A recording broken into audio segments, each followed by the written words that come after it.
All right. Welcome to the Domestic Draft Podcast. I'm Evan Bierman here with Dan Slowick. Dan, I'm sipping on a pretty solid beer here, but I'm going to let you kick it off. What are you drinking today? I had a golf lesson, first golf lesson in my life today. And just spring. looked at what brewery was close because I knew we were recording the show. And there's a brewery right in the area called Ataraxia, and it translates to tranquil. So they have a lot of like meditation looking kind of artwork around the brewery, and it's located. If you're familiar with San Diego, they got like a little industrial park warehouse kind of brewery set up by Convoy, which is like our Asian food district. So there's a lot of restaurants around there, and then a lot of industrial parks as well. And they got their brewery there. And the beer I'm drinking from there is called Lekker Before Beer. And so like a play on liquor before beer, you're in the clear, but it's spelled Lekker. And that's a Belgian word, I believe, that would translate to tasty. So it's a Belgian blonde. So their name is kind of just a fun little play on it. And it gets a 3.8 on Untappd. It's really good. But let me tell you a little bit about the brewery and kind of the two people that are in charge of it. So it started with two friends, Darren and Alex, and they've always like dreamt about opening up a brewery, and they wanted to share it with their hometown of San Diego. So in 2021, that dream became a reality. So the brewery's only been open for about 3 years. Darren has over 12 years of a brewing experience and comes from one of the largest breweries in San Diego. So his experience and dedication to quality is definitely shown in all of his beers. A lot of the beers are really highly rated on Untappd as well. And it's a small little operation that they have. So they're really focusing on the craft. And then you have Alex, who is an engineer and a manager in the IT world for 12 years. And he's kind of in charge of efficiency, social networking. He's looking for like how to always be improving the process of brewing there. And he's their front of the house. He is their CEO. It's just a 2-person kind of project. It's a small little warehouse that they're in. It's got a nice looking bar. Big cooler freezer, a couple tanks there where they're brewing on site, and they do like the parking lot food truck. So a cool place where they open the big garage door, go have a good beer. Again, the brewery is called Ataraxia, and it's up there near Convoy. And go ahead and give them a visit if you're in the area. All right. Pretty interesting story, though. I like that, and I like the can art too. On that. So, speaking of can art, the one I have here is straight out of Phase 3 and Solemn Oath. It's a collaboration. Phase 3 always comes big with the can art. So the reason I show it is because it's called DDH Glacos. So DDH obviously stands for double dry hopped. Okay. But Glacos, if you look at the picture, it's a hot dog inside of a taco, a glizzy and a taco. That's the Glacos part of that. Okay. But like I said, it's a collaboration beer between Phase 3 and Solemn Oath. Solemn Oath's based out of Naperville, Phase 3 out of Lake Zurich. As you know, if you've been listening to the show for a while, our good buddy Gavin works over at the Elmhurst location of Phase 3. It's the Taproom and Kitchen location. So if you go over to the Taproom and Kitchen in Elmhurst, Phase 3, say what's up to Gavin. Gavin actually gave me this beer too, and I appreciate that he did because it's really, really good. It's DDH Glacos. It's 7.7%, double dry hopped, hazy DIPA, bursting with Citra, HBC 630, and YET hops. Okay. They say and harmonize with a twist of orange zest. It's a really good beer. It gets a 4.12 on Untappd, so great score. A lot going on there. And so, sometimes you go to a brewery, and this is just general knowledge, I think, for anybody. You see TIPA, DIPA, IPA, right? So you got IPA, then you got DIPA is double IPA, TIPA is triple IPA, right? What makes it a double IPA? What makes it a triple IPA? So a double IPA is like a regular IPA, but it has more hops and more malt. And the DIPA category actually was something that was added to the Great American Beer Festival in 2003. So it's, these types of beers have been around for a while, 20 plus years. But in general, the ABV on these, the average IPA is something at or below 7%. A double IPA is usually in the range of 7 to 10%. Triple IPA is more than that, right? It's got even more hops and more malt, but that's just how everything's distinguished. And that's the difference in, those categories of beer. So if you see that when you're out at any brewery, but Nice. yeah, just a little background info on that. This is a fantastic beer. If you're ever out in Elmhurst or in Lake Zurich, check out Phase 3. And Solemn Oath's got, their flagships in Naperville, but they got location in the city as well off of Armitage. So a couple good breweries, great beer. Glockos. It pairs well with that, or what's the inspiration for that behind it? Because it's a twist of orange. I'm wondering if it's the flavor profile is like a hot dog taco with a little citrus on it. It's interesting pairing, but it's got I can see it going with the hot dog for sure. Yeah, or a taco. I guess you could drink it with either. Maybe that's what they were going for there. But yeah, I don't have any other background knowledge on it other than the can art has a little. It's got little hot sauce packets and tacos and hot dogs on it. So hey, it's March. It's spring training. You want to talk some baseball for this podcast episode? Yeah. Oh yeah, absolutely. Got to do it. We do it every year. The Fantasy Baseball Podcast, our booms, busts, and breakouts. And speaking of hot dogs, let's get into some baseball. Dan, why don't you kick it off with who you're expecting to have a big season this year? If you want to talk Cubs, go for it. But I'm talking all of MLB, anybody that you think is about to have a big year this year. Well, these are just like the typical studs, right? If you got Acuna on your team, you're going to be sitting pretty good. A couple of young studs who really burst onto the scene last year. I think Corbin Carroll, kind of the do-it-all, gets on base. Bobby Witt Jr. Are going to be some good ones. And then I got the hometown kid on my fantasy team, Austin Riley. I know last year he started a little slow in the beginning, but kind of came on towards the end of the year. So I think he's going to be doing great. And then the hitter, Ohtani. I think, post Tommy John, he's already taken some swings and some cuts there. If he's just focusing on pretty much hitting and rehabbing, I think he's going to have a pretty good year as a hitter there. And those are just the bats I'm talking about here. We can go on pitching if we wanted to later and just continue on bats right now. What about you? Yeah, I'll give you a couple of bats that I really like. So you mentioned some of, at the top of the draft, right? The first guy you're looking at is Acuna. Mm-hmm. We do a points league. So he was just far and away. I think he had over 700 plus points in our league, which is, over 100 more than the next closest guy. So that's clear cut number one, Christian McCaffrey type if you play fantasy football too. Yeah. Like you got to get him first. But after him, it could be any one of those names that you mentioned, right? But I think Bobby Witt's in consideration. Mookie Betts is somebody that's always consistently good. I really like Julio Rodriguez too. I think he's got a lot left in the tank too. He had a fantastic year last year. Hit 275, was fourth in MVP voting in the AL, and then he won the Rookie of the Year even before that, the year before that too. So I think he's somebody that's going to be in the MVP conversation, I would expect at the end of the year. So he's somebody that I would put up there. Corbin Carroll for sure. All these guys kind of do everything. Somebody that's going to get you 30 plus stolen bases and 30 plus home runs. That's what you're looking for at the top of the draft. I really like Adley Rutschman too. He's going to be the first catcher off the board for sure. I know that was one of your guys a couple of years back. Yeah, maybe gave up on him a little bit too early. I don't know. But he's still got a lot of room for improvement too. He hit 277 last year, 20 bombs. Like he's just a clear-cut number one catcher that I would grab, still young and, room for improvement. And then this guy's kind of controversial, I guess, is Elly De La Cruz. He finished hitting 235 last year, terrible at the end of the year, but it was so good when he came up. It was night and day difference. This year, you have him, right? No, not anymore. I got I picked up, I got Julio and I got Bobby Witt. So I got a couple guys that I'm pretty sure are going to be good. Elly is somebody that, I've seen on a lot of bust lists too, but had 13 homers in 98 games last year. I think the sky's the limit for him, homer wise. If he can just, take more walks, take more pitches, he had a lot of strikeouts, but there's so much potential there. Had a cycle and I think it was his 15th game in the majors. The guy's just got so much potential.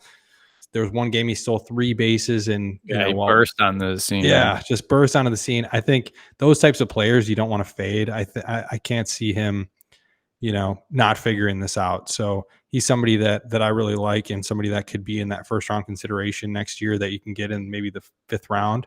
Yeah. So I really like him too.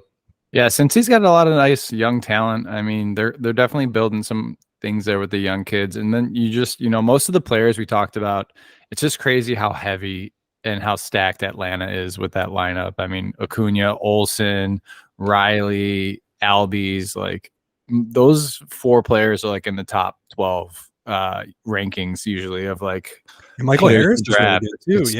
It's wild. And then same with Baltimore, man. Baltimore's got a lot of players like in the top 50 with Adley, with Gunnar Henderson, and even I see some Your people guy. putting some juice behind Santander, going having a nice little bounce back here too. And there's another one I'm forgetting too, who's pretty high up there on Baltimore. Like can't remember right now. But what about some players that you think are going to kind of fail? They're going to be a little bit of a bust. We got some bats that are some booms. What are some bats that are busts? And then we'll take a look at some of the arms as well as we get on later. But I could start if you want me to. I'm just looking at some names here that I see. And I just think the White Sox are, I mean, I had this guy on my team last year and he really put it all together. Luis Robert, and that guy was a stud for me, really good player. But I don't see the White Sox putting anything around him. I see him being a little bit more exposed. That team is just, I mean, they had like 80 people invited to their spring training. It was just like an open tryout. So I think he's somebody who's might look at like a little dip here coming up this year. Another guy who I think is really struggling with the limelight, and people might be high on him as a bounce back, but I think Tatis again is going to continue to struggle.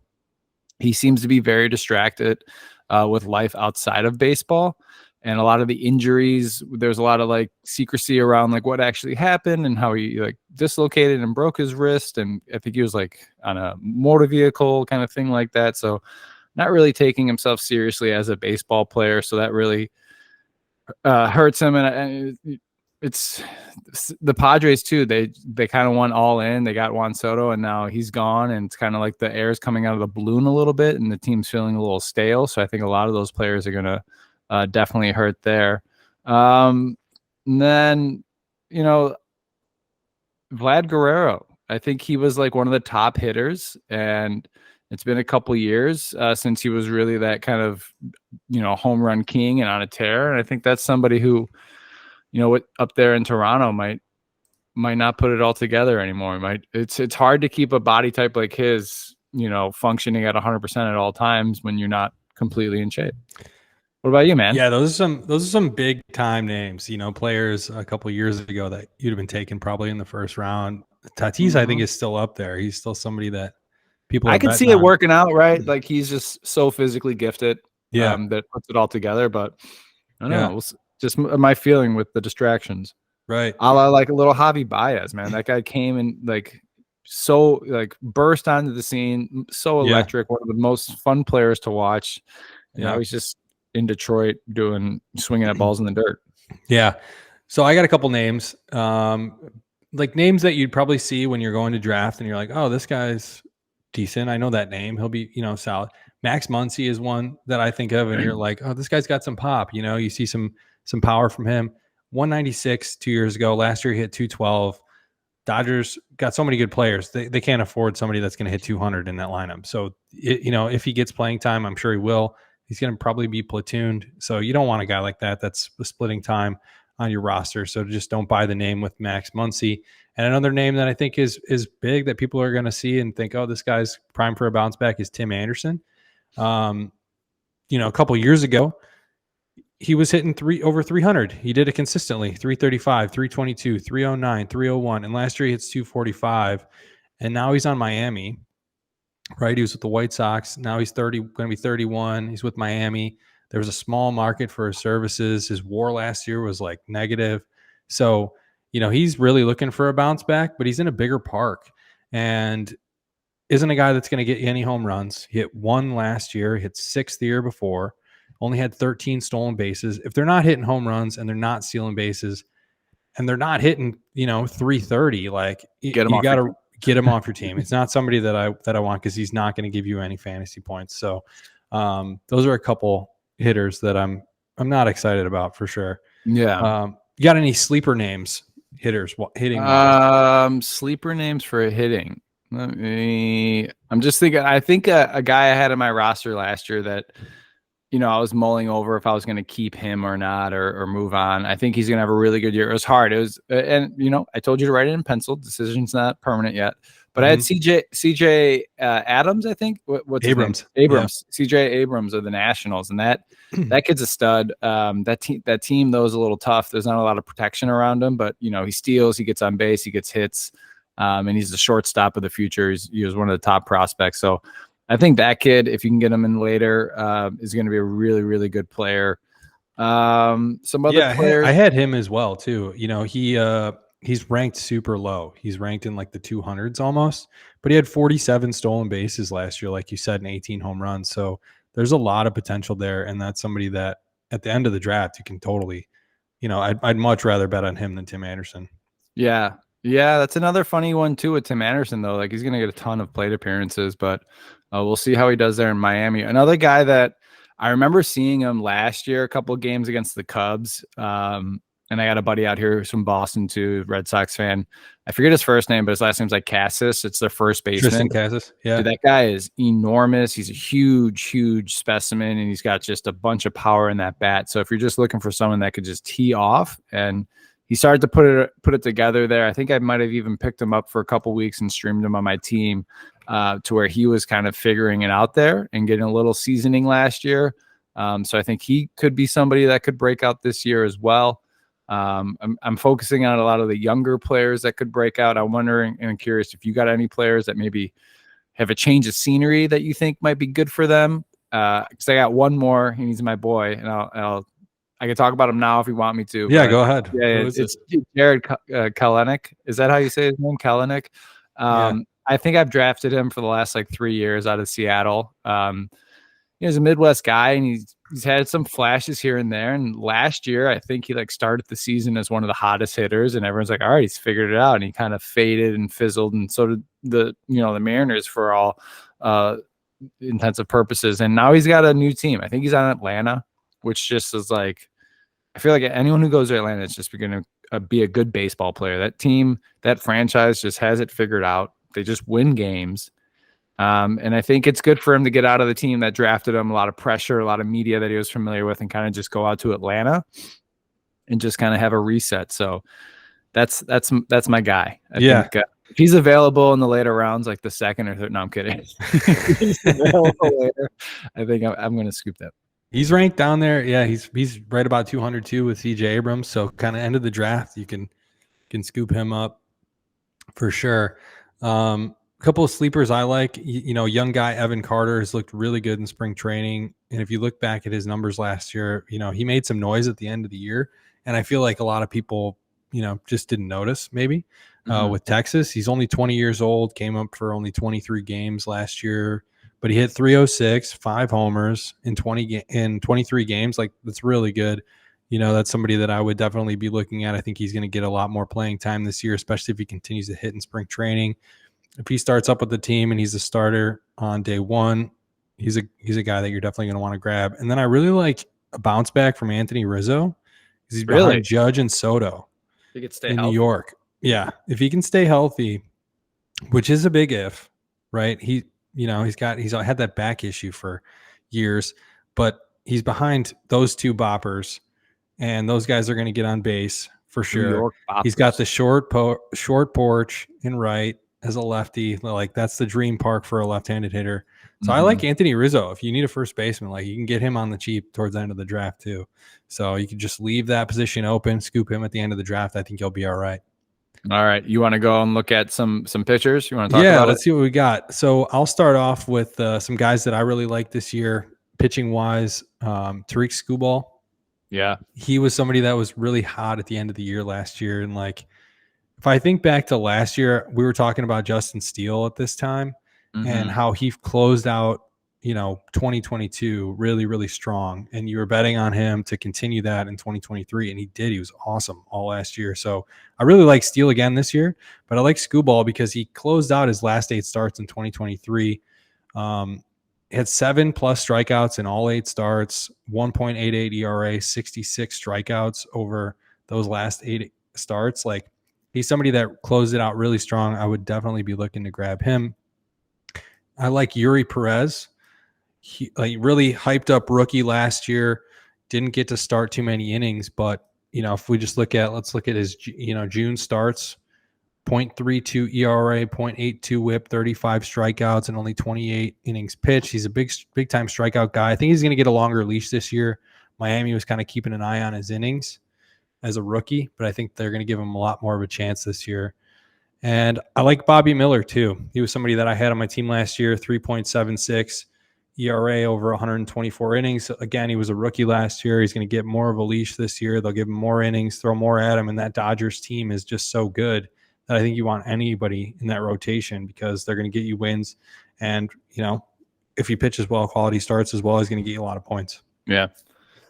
Yeah, I got a couple players. This is, I think, where I need the most work on my roster is usually starting pitching. I feel like every time I draft the high-quality ones, they get hurt. I think I've had DeGrom do that to me a couple of years in a row.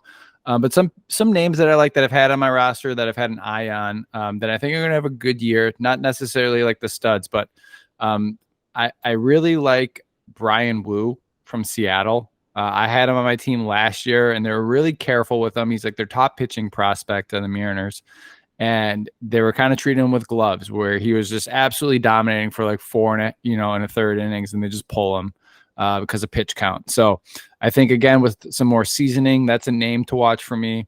I really like the kid out in Boston as well. I had a lot of Red Sox on my team. Brian Bello. He's got a lot of stuff too. He's one of their top pitching prospects in their team. Anyone on the Baltimore Orioles pitching staff, I think you're safe at drafting any of them. And then where'd this name go that I was looking at? Another pitcher that I liked was this is a name from that I had a couple of years ago, Shane Baz. He's coming back from Tommy John. He's throwing live hitters, and he's going to go to kind of get rehab assignment to start off the season. But if you remember that name, he was like one of the top prospects in baseball, and he's sat the whole season last year, and he's kind of coming back, and some reports are saying that he's feeling like his old self, looking like his old self. So that's another pitcher to look out for if you're looking for some value, I think, that you can get in the later rounds that you might stash. Shane Baz, haven't heard that name in a bit. Yeah. All right, some guys that we think aren't going to do well this year, or over the long haul are just not going to be worth the investment. Yeah, I'll start it out here. Chris Sale is somebody that I feel like I always put on this list because I don't think he can stay healthy. Had a 4.3 ERA last year when he did pitch. He's still going to get you strikeouts, I think. He's still got that kind of stuff. I just am not buying that he's going to be able to stay healthy at this point in his career. Jacob deGrom, similar thing. Always. He was hurt last year, had elbow surgery. Says him and Scherzer are targeting a summer return. Scherzer, I think, had a herniated disc last year. So Max Scherzer is Max Scherzer. The guy's a cyborg. I think he's going to be back. If you want to take Scherzer in the later rounds, like I would say go for it. Yeah. But that's somebody that's going to sit on your bench for, half a season. But I do think he'll be back. DeGrom, he says summer return, elbow surgery, you never know. And he's somebody that you just can't trust. Yeah. And the last name I'm going to throw in here, because I think this is like a super hyped up rookie, possibly the most hyped up pitching prospect we've seen in, I don't know, a long time. Strasburg. Yeah. Since maybe Strasburg, is Paul Skeens. Yeah. Guy's absolutely electric, pops the mitt, but he's not starting off on the major league roster. So they're going to be really cautious with them, especially service time. They're going to make sure that, they're doing all the right things. Like everybody has their eye on this guy. Yeah. And that's why I think he's going to be so closely monitored. His innings are going to be minimal. It's going to be Yuri Perez times 10 last year. He's not going to, he's going to come up. I think he's going to pitch really well, but I just think they're going to limit his innings. And when the playoffs roll around, he's not going to be there. He's not going to be there at the beginning, probably half of this season. But when he does come up, you're going to be so happy you have him. But like I said, end of the year is going to come. You're going to make the playoffs. And then what? Are you going to drop him? I know in our league, it's a keeper league. You can't drop him. So it's hard. It's hard. You got to make that decision, right? Are you going to just hold on to this guy? I don't know. But if you're in a league that's like a redraft and he doesn't get drafted, pick him up after a couple weeks, maybe a month in. Get that guy in your team before somebody else does, because he's going to be great when he does pitch. Yeah. I only got a few names here that I'm not really like stoked on this year. And one of them just did me dirty last year. And he kind of is that Air it big, out, man. it's that big arm that like everyone, just fawns over, but then he wasn't healthy and every little thing that went wrong. And he had some like hip problems that turned into back problems. And his name's Hunter Green. He's a prospect for the Cincinnati Reds. He was like the flamethrower, the big name prospect. I took him last year thinking, the Reds were kind of on the up and coming and that he would kind of fuel them into a good season on the mound. And he just didn't put it together at all. He wasn't healthy. He had a lot of issues, a lot of different issues, which is never good for a pitcher if it's like starting off from the lower body as well. And it's like one thing to another. Really scary stuff. Hopefully he's healthy, but I'd be a little cautious drafting him. Another name, Marcus Stroman. We had him on our team last year. He signed to the Yankees. I just think the tires are pretty bald on Stroman. I think he's kind of worn out. He's a big name. He's going to be pitching in New York. So I think, some people might want to take a look at him with a lot of offensive backup. But I don't think he's going to really continue where he was last year. He kind of started really good for the Cubs and then got hurt and kind of faulted. But those are kind of the two names that I'm a little scared of. I mean, DeGrom as well. I'd stay away from him. But I mean, the rest is, it's baseball. The rest is kind of, you're going to see some names pop up and, another guy, Alek Manoah, he, was Cy Young a couple years ago in the running. And then last year just completely went to the minors. People are still ranking him like, top 100 pitching prospect for fantasy, but you might want to stay away from him. But pitching's crazy and Major League Baseball is crazy. It's so hard sometimes for these projections. And you see, the jump from college, like you were just saying, to the pros is a very difficult one. And same with the minors. Like if you've just been a minor league pitcher and you get to the pros, it's a tough job. So we'll see who kind of rises to the top and who starts to fail. And I mean, there's a lot of big pitching names that we kind of the last 4 or 5 years that we've grown accustomed just being aces that are, getting a little older. And it's kind of, you're seeing this new wave with the Spencer Striders coming in, and just kind of given this new crop of starting pitcher. Really interested to see what goes with Yamamoto and the Dodgers. I think that's somebody I got a lot of questions for. He's being ranked very, very high. He's the big coveted free agent pitching prospect. But, I'm just not sure that he's going to figure it out right off the bat in a new country on the Dodgers. Yeah, that's a huge question because he is going so high. I don't know. I think he'll be okay just from what I've seen from him for sure. Dodgers starters, I think are a good bet. I like Tyler Glass now too. I think he's going a little bit later. That's somebody that I would probably grab instead of Yamamoto just because Yamamoto's name is what's hyping him up so much. And Glasnow's a guy who's proven it and is going to be in that rotation and a big part of that rotation. If he can stay healthy, he's going to be really good. And I mentioned Justin Steele earlier. He's still going really late in drafts. And I don't know if it's just because people think the Cubs aren't going to be that good. I feel like we could talk about that too. You think he's going to, so there, I can see why he's going later because I am a little hesitant to think that he's going to repeat that kind of performance. Because he's not, he wasn't highly, and he wasn't highly touted as like this big name, and he had such a good year, and he had a lot of like John Lester, like mannerisms, the way he kind of carried himself, and that's a good comparison. I mean, but Lester had sustained success. He wasn't just good for 1 year, And I do know I've read some reports where like Lester kind of has mentored him and kind of 2 years ago or something like took him to the side and like kind of imparted some wisdom onto him, but. Yeah, he's just not that like, sexy name, powerhouse arm, top of the lineup ace. So I see why there's a little hesitation there. And even me, I'm looking at the Cubs starting 5, starting pitching, and I got a lot of hesitation about how successful they're going to be.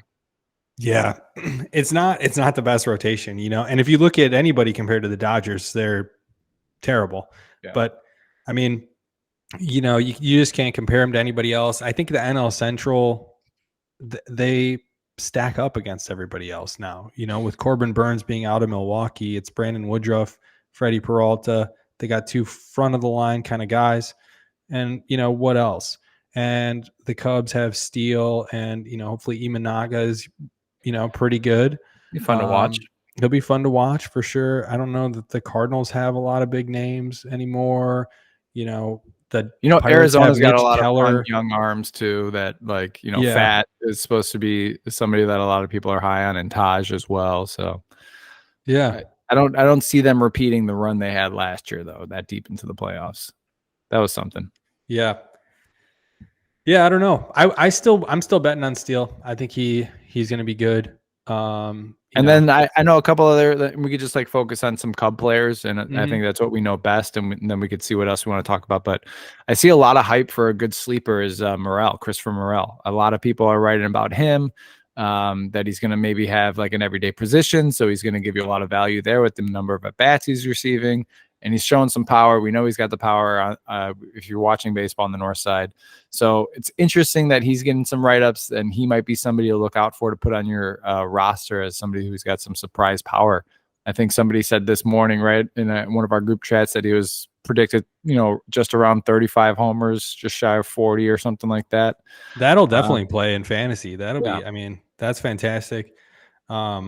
I think Morel is absolutely a sleeper. He was on a lot of fantasy teams last year and somebody that you can get late. But you want to talk Cubs sleepers. I mean, Nico Horner is somebody that consistently produces. Yeah. But I want to talk about Michael Busch a little bit because I think he was somebody that was kind of blocked in the Dodgers organization for a while. And now the dude's 26, which is, for an MLB player, usually like coming into your prime kind of. Yeah. And so he's never really gotten a shot. So it's kind of like now or never for Busch to really, step in and be an everyday player. And so he might get that opportunity with the Cubs. And I think if he does, if you see him start to play, every day, I think he's somebody that's not going to get drafted in fantasy leagues. But I think it's somebody that I'm going to keep an eye on just because, he did really well in the minors last year. He hit over 300. He was a good player. So I think he's got that potential. But definitely somebody to keep an eye on, as after the first couple weeks, right? If he's getting consistent playing time, he's hitting pretty well. I don't think it's going to be a fluke. I would say jump on Michael Busch, if you can. Yeah, and another name too, if you're looking for close and saves at a closer position, Adbert Alzolay. I think he was kind of electric last year, but we kind of just ran him tired. I mean, we put him out there way too many times, but I think he's got a good chance at getting a lot of saves this year. And then the name that's going to draw a lot of buzz, he might not go drafted, but I know every Cubs fan is going to keep tabs on him. And once he gets called up, is probably going to add him to their roster is Pete Crow Armstrong. I mean, the base running ability he's shown just in spring training and last year. The big concern there is the bat. Can he get on base? Can he consistently hit at the major league level? Hopefully he just tears it up in the minors and gets promoted. And that's a name that I know a lot of Cubs fans are going to be itching to add to their roster. I thought you were going to say Cade Horton right there. That's what I was expecting you to say. Okay. Cubs top pitching prospect, first round, top 7 draft pick in 2022. His ETA is this year.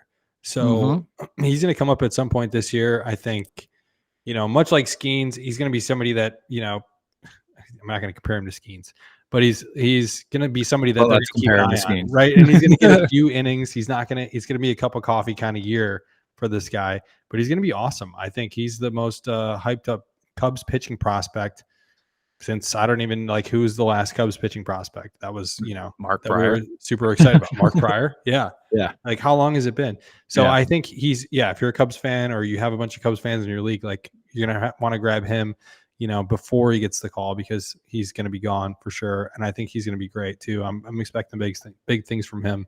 Man, it's just good that baseball's back. It's a hard time to be a sports fan right now. I mean, we're just kind of counting down the days till March Madness for that, and then you're looking at the start of baseball season, and then you got the NFL draft and all that stuff. But I'm going to spring training. I'm going to a game this weekend coming up, so awesome, I'm super excited to get out there to Sloan Park and kind of take a look at the roster, take a look at the players, and just kind of get all the juices flowing for baseball season. I'm excited.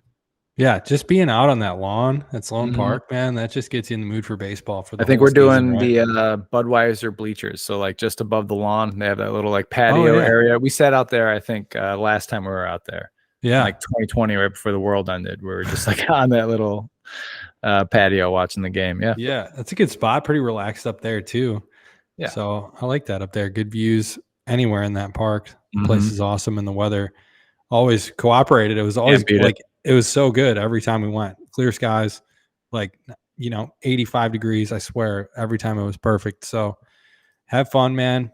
You want to talk a little Bears updates, a little bit of we talk a little Bears combine updates stuff. I could The get combine's little over. Bulls update. They had a big win the other day, but yeah, what do you got for Bears updates? I mean, we just franchised Jalen Johnson. What else you got? So Jalen Johnson just got franchised. The NFL Combine just ended. Yeah, and there was a lot of buzz, I feel like, about this combine because so many things were done differently. And people are looking at the players like Marvin Harrison, just going there for the meetings really and the measurements, and just he's not going to test anything. He's not, and they're like, what's this guy's problem? Like, why isn't he doing it? Everybody always does this stuff. But then I think it was Albert Breer had a really good interview with Colin Cowherd, and he was like, these guys that are coming in this specific draft have been part of that, like NIL thing where you can get money, for playing in college since they were freshmen. So they've been thinking about this, doing these type of business decision making since they were freshmen in college. It's been, multiple years now that they've been doing this, look at things differently. And so, some of them don't have agents and stuff like that too, but I mean, I think this combine was getting overblown, and I don't mind it at all. I think it's for the top players, and Malik Neighbors too, and Caleb Williams didn't do it either, and they're like, just go watch the tape. I put like 2-3 years of college football tape, like that should show you more than enough than my 40 time, right? We're going in the top 10. You're going to pick us in those top picks. So their concern, and that's what they've been telling reporters, is I'm going to, stay in my school or stay in my town, and I'm just going to continue being in football shape. To whereas the combine makes sense for some players on the bubble, some smaller schools, that they kind of completely pivot their body and their training specifically to these events in the combine, like a 40-yard dash, right? To where that's like not a real football-y, like it doesn't translate well to a football field, right? So I mean, I get it for those players that could just like show their pure athleticism and improve their draft stock. But somebody like Caleb Williams, who I think was reported made like $10 million last year in college, like he doesn't need that to improve anything. He already knows he's a top pick. Same with Marvin Harrison Jr. They're like, nothing to gain. What's the reason? Nothing to gain, right? Yeah. So I get that sense. I like that, and I'm fine with that. But I'm fine with that too. I'm fine with that too. The thing, I think the one issue, I guess, for the Bears is that they wanted Caleb to come out to Hallis Hall and meet. I think it was this week. And he said, like, I'll meet with you after my pro day, which I think is in a couple weeks, right? Yeah. But they're at a point now where they need to kind of make a decision, at least on Fields and on, not necessarily what quarterback they need to draft or anything, but if they're going to stick at one or move back to maybe 2 and let Washington, take Caleb or something like that. Because there have been rumors that the Bears like, the other quarterbacks, Jaden Daniels or Drake May too. So, I mean, I think, the thing that stuck with me the most, I think this was on CHGO Bears. They were saying that they came back from the combine, from all the people talking, and the number one thing that they were thrown off by was the fact that the Bears it's not Caleb or Fields, it's Caleb or another quarterback in this draft. Like Fields is like a foregone conclusion that he's going to be gone. Yeah. And they're just looking for a trade partner at this point, which it doesn't seem like there's somebody there right now. I think a lot of people are waiting for things to happen, a lot of shoes to drop. Where's Kirk Cousins going to go? Where's Baker Mayfield going to go? Are they going to stay where they were at? Are they going to go, if somebody goes to Atlanta, then it makes it really tough because Atlanta is like a perfect spot for us to trade Fields. So I don't know, I mean, there's still a lot of things that need to happen before the Bears can make any of those decisions. Yeah, I think it's definitely a good decision to be in. A decision of power, and I could see it to where there's just a ton of smoke screens being thrown out there too. And I bet you it's something where like the Bears haven't told Fields they're going to pick him number 1. So then Fields is like, well, why would I come kind of thing? Like, I'm going to do my own thing, continue like focusing on myself. And, you know, I think what we want to do is build this narrative and build this story that, yeah, the number 1 pick is available. We're interested in a quarterback. It might not necessarily be Caleb. You know, the one thing that sucks is I think the league knows we're going to trade Fields, and his value is kind of, you know, we wanted like a 1st-round pick, and some people are like, you know, might get a 2nd or a 3rd. And it really just goes to show you. And I know there's a lot of Bears fans that hold him in high regards, and I love Justin Fields. He's a good person. But it just shows that you know, they're not sold on him as a starting quarterback in the NFL as a franchise piece to give up big draft capital for him. I think the Bears draft Caleb Williams unless there is that, you know, unbelievable deal that everyone's kind of talking about, and that's why it's so murky right now and so questionable of what we're doing. It's because everyone's trying to figure it out. And if we're as, you know, camouflage as possible and no one can see us and no one knows what we're doing, there might be a desperate team who's desperate enough and just throws it all at us. And that's kind of, you got to just wait and see. You got to just wait and see. Yeah, you got to wait and see. That the thing is, like, I don't think anybody's willing to pay what theirs would want for the number 1 pick. So I don't expect them to trade it at all because, you know, they're going to want a huge haul, you know, probably more than what they got for. They'll want like 3 first-round picks. Right. And this draft, though, has more quarterback options than last year did. And frankly, any quarterback draft I've seen maybe in the last, like, since maybe the Josh Allen draft, when everyone thought that one was loaded, you know what I mean?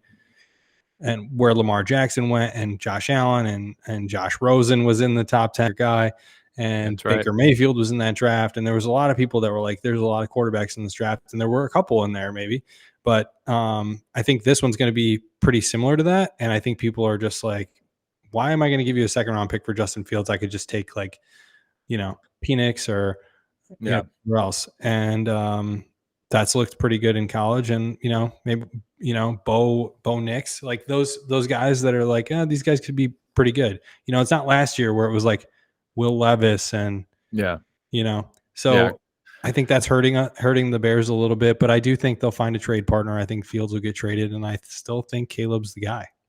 I think so too. I mean, we've both been pretty vocal about our views on him. I liked what he said at the podium during the combine as well. He just looks like somebody who's really confident in himself, confident in being in front of the microphone, of being kind of like the beacon that everybody is attracted to. It's like, that's what you want your quarterback to sound like and be like. I remember, I don't want to talk about it, but I just remember seeing like Mitch, and he kind of seemed so scripted and so like rehearsed in what he was saying because he just wasn't confident in himself in some of his responses at the combine. And Caleb kind of just goes off script. I mean, he's got people in his ear telling him, like, you know, this is the angle you want to talk, but he just seems like a confident guy. His measurements were good.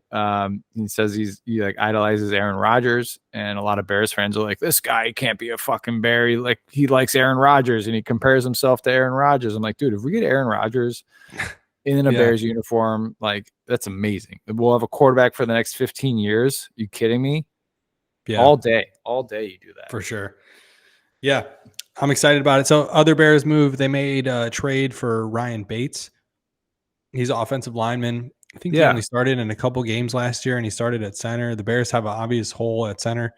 I don't know that he's going to be the starter there, but I guess don't rule it out because he could be if they don't find somebody else. Yeah, and I think he's more depth, but you know, he's played guard. He's played center. He can play. Is what I hear. Yeah. Somebody that the Bears were looking at a couple of years ago, and the Bills grabbed and matched. I think the offer sheet that the Bears gave him. So, you know, somebody the Bears have had their eye on for sure. I think he's more of a depth piece. I wouldn't say like this is a slam dunk, you know, starter at all, but somebody that they definitely need. You know, you need offensive line depth. They have not had that, and he's also got playoff experience as an offensive lineman. I mean, he came in late in the season for the Bills and started their whole entire playoff run. So, I mean, that's experience that no one on that offensive line really has.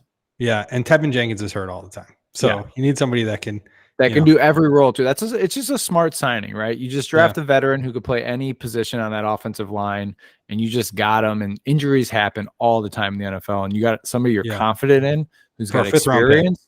can just go in there and play it. Yeah. I like it. I liked it a lot. I liked it a lot too. Great trade. All right. So you want to talk a little Bulls before we get out of here, Dan? 30 seconds.